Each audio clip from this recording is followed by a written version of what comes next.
So I've been working in a workshop this morning, in particular on these two small like preparation bays, and we needed just to put some lighting into each bay, and so all I've run is a fluorescent light in each. They're not fully fixed down yet, I still need to do a couple of bits, but I just thought I'd film it at this stage and show what we've done.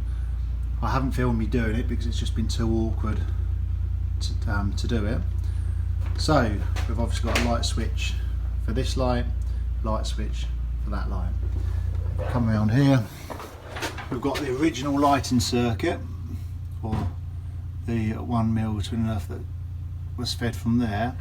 That circuit's only about 6 months old, so the circuit wasn't long enough to reach all the way through. Now normally I'd just join it into a normal 20 amp round junction box, but I thought I would use the Wago connectors instead and use a Wago box and just see how they go.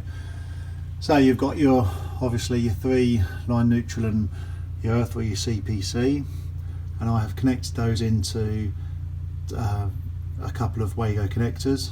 They will obviously go into that box. I've obviously clipped it all the way down.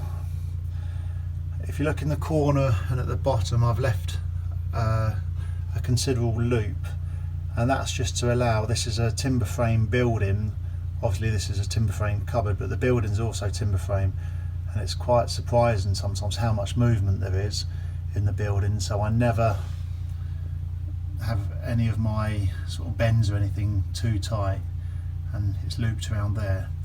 If you come around to here, the cable then comes through the wall there. I'll put a clip in there, I haven't put that clip in yet.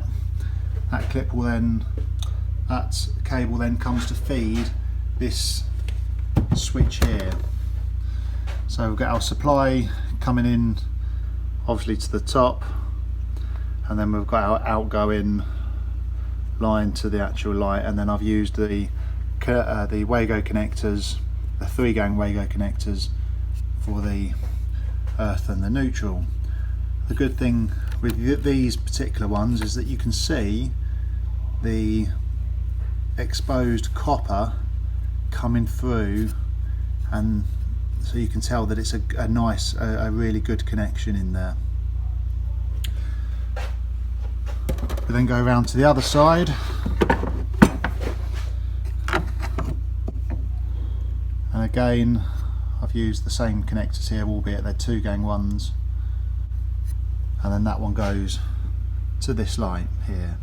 So here we are now with all the power back on, put the doors back on so we can open this door.